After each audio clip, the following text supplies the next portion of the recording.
Hi friends, this is Vipin Bhardwaj and today we are continuing with our chapter The Rise of Nationalism in Europe.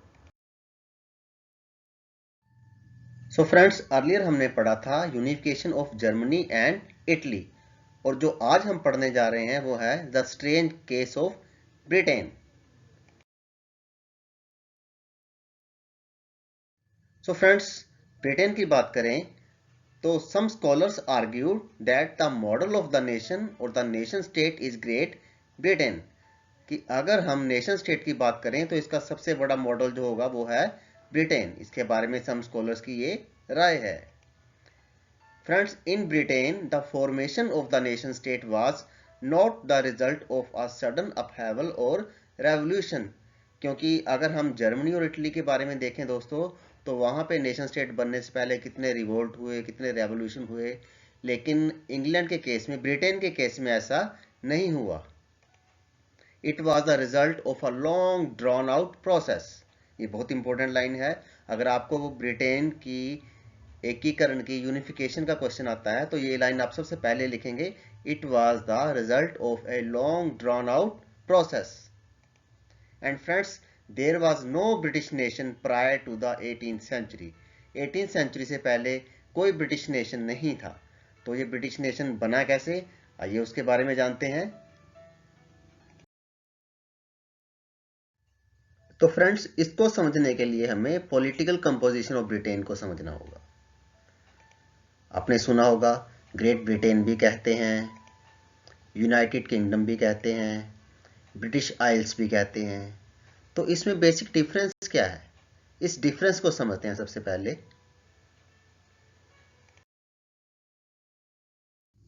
So friends, basically यहाँ Scotland है, England है, Wales है, northern Ireland है and Republic of Ireland है. तो ये 5 अलग अलग यूनियंस हैं या कहें कि ज्योग्राफिकल एंटिटीज हैं. और जो आयरलैंड था दोस्तों उसमें ये दोनों थे, northern Ireland and Republic of Ireland. तो ये 5 अलग अलग यूनियंस हैं, ज्योग्राफिकल एंटिटीज हैं जो ब्रिटेन को बनाते थे.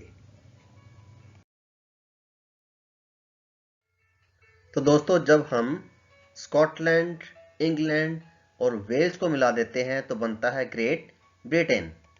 और दोस्तों, जब हम नॉर्दर्न आयरलैंड को इसमें जोड़ देते हैं तो बनता है यूनाइटेड किंगडम. यानी कि जब हमने इन 3 एंटिटीज को जोड़ा तो बना ग्रेट ब्रिटेन. और जब ग्रेट ब्रिटेन के अंदर यानी कि इन तीनों में जब नॉर्दर्न आयरलैंड को जोड़ दिया तो बन गया हमारे सामने यूनाइटेड किंगडम. और दोस्तों, जब इसमें हमने रिपब्लिक ऑफ आयरलैंड जोड़ दिया तब बना ब्रिटिश आइल्स. यानी कि जब इन 5 एंटिटीज को, जब इन पांचों एंटिटीज को हमने जोड़ दिया, ज्योग्राफिकल एंटिटीज को, तो हमारे सामने आया ब्रिटिश आइल्स. तो दोस्तों, ब्रिटिश आइल्स किसको बोला गया, इसके अंदर किस किस को जोड़ेंगे तो बनेगा British Isles. Scotland, England, Wales, Northern Ireland, Republic of Ireland, इन सबको पांचों एंटिटीज को बनाकर बना ब्रिटिश आइल्स.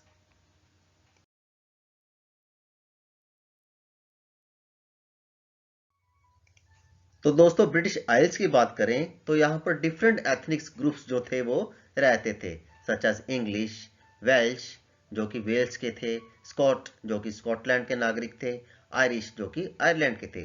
तो डिफरेंट एथनिक्स ग्रुप जो थे यहाँ पर रहते थे. एथनिक का मीनिंग क्या होता है दोस्तों, ethnic means belonging to a common racial, tribal और कल्चरल ओरिजिन, या ऐसी कम्युनिटी जिसको उसके बैकग्राउंड से आइडेंटिफाई किया जा सके. और दोस्तों, all ethnic groups had their own culture, own political traditions. तो इस तरह से इतने डिफरेंसेस थे, इतनी डाइवर्सिटीज थी, लेकिन फिर भी ये एक नेशन स्टेट कैसे बना उसके बारे में जब हम सोचते हैं, जब हम पढ़ते हैं तो पता चलता है दोस्तों. अर्लियर भी हमने पढ़ा था कि ब्रिटेन के अंदर किस तरह से इंडस्ट्रियलाइजेशन हुई. और इंडस्ट्रियलाइजेशन के कारण क्या हुआ, English nation steadily grew in wealth, importance and power.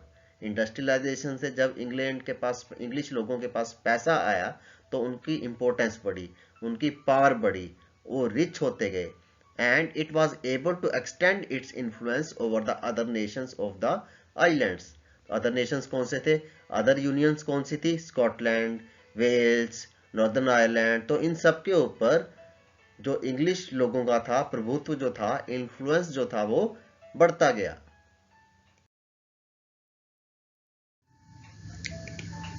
So friends, the English Parliament had seized power from the monarchy in 1688 after a protracted conflict।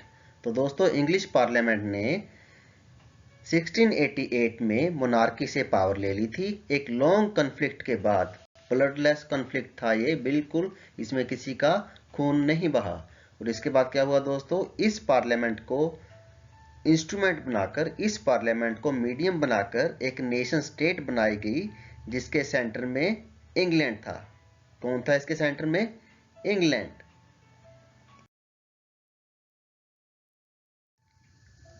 Friends, इसके बाद एक्ट ऑफ यूनियन 1707 बना, और ये एक्ट इंग्लैंड और Scotland के बीच बना, जिससे United kingdom को ग्रेट ब्रिटेन बनाया गया। और दोस्तों इसका रिजल्ट क्या हुआ? इसका रिजल्ट ये हुआ कि इंग्लैंड स्कॉटलैंड के ऊपर अपना इन्फ्लुएंस इंपोज कर पाया। किसके ऊपर इन्फ्लुएंस इंपोज कर पाया? स्कॉटलैंड के ऊपर। और दोस्तों ब्रिटिश पार्लियामेंट को भी इंग्लिश मेंबर ने ही डोमिनेट किया। क्या किया? ब्रिटिश पार्लियामेंट को भी इंग्लिश मेंबर्स ने ही डोमिनेट किया, यानी पार्लियामेंट में इंग्लिश मेंबर्स का ही डोमिनेंस था, इंग्लिश मेंबर्स का ही दबदबा रहा। फ्रेंड्स, अब ब्रिटिश आइडेंटिटी की ग्रोथ होने लगी, और इसका रिजल्ट क्या हुआ कि स्कॉटलैंड के डिस्टिंक्ट कल्चर और पॉलिटिकल इंस्टीट्यूशंस को एक सिस्टमैटिकली वे से सप्रेस किया गया, दबाया गया।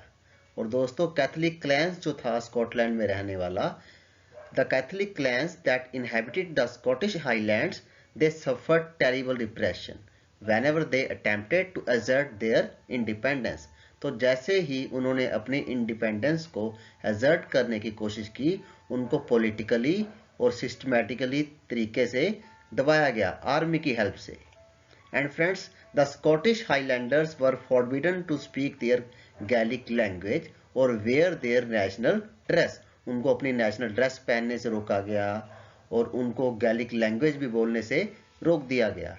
And friends, large number were forcibly driven out of their homeland. अपने होमलैंड से उनको निकाल दिया गया। किसको? स्कॉटिश हाईलैंडर्स को।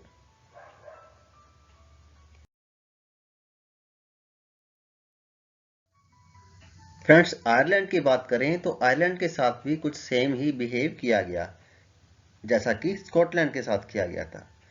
दोस्तों आयरलैंड में basically Catholic and Protestant two communities के लोग होते हैं, पर जो कैथोलिक जो हैं दोस्तों, वो ओल्ड स्कूल क्रिश्चियनिटी में बिलीव करते हैं, और प्रोटेस्टेंट जो हैं वो न्यू आइडियल्स वाले होते हैं। ये कैथोलिक के थोड़े अगेंस्ट होते हैं, बिल्कुल ऑपोजिट विचार होते हैं, इनके आइडियाज होते हैं, तो इनमें काफी डिफरेंस होता है। सो फ्रेंड्स, इसके बाद क्या हुआ? The English help the Protestant of Ireland to establish their dominance over a largely Catholic country. तो इंग्लिश ने प्रोटेस्टेंट्स की हेल्प की, प्रोटेस्टेंट की हेल्प इसलिए की ताकि कैथोलिक्स को दबाया जा सके। एंड फ्रेंड्स, कैथोलिक रिवोल्ट्स जो हुए ब्रिटिश डोमिनेंस के अगेंस्ट, उनको बड़ी ही क्रुएलिटी के साथ दबा दिया गया।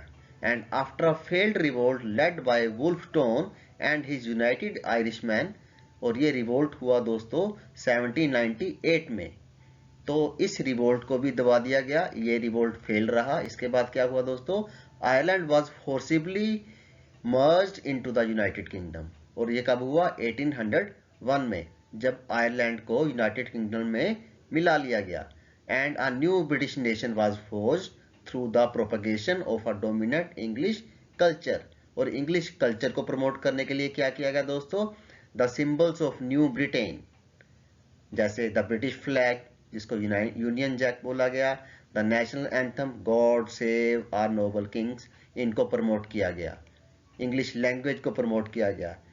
The English language were actively promoted and the older nations survived only as subordinate. तो ओल्डर नेशंस जो थे, जो पुराने नेशंस थे, वो एज ए सबऑर्डिनेट ही सर्वाइव कर सके इन दिस यूनियन। तो इस तरह से ब्रिटेन दोस्तों एक राष्ट्र बना, एक यूनियन बना। सो फ्रेंड्स, इन क्वेश्चंस के आंसर आपने कमेंट सेक्शन में देने हैं। और क्वेश्चंस क्या है आइए जानते हैं। In Britain, the formation of the nation state was a result of name 5 unions of political composition of Britain.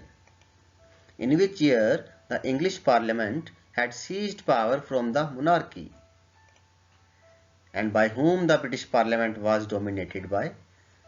So दोस्तों इन क्वेश्चंस के आंसर आपके कमेंट सेक्शन में इंतजार रहेगा। देखते हैं सबसे पहले कौन आंसर देता है इन क्वेश्चंस के, और कितने ध्यान से आपने इस मॉड्यूल को देखा है ये भी पता चल जाएगा। God bless you all the best for your answers.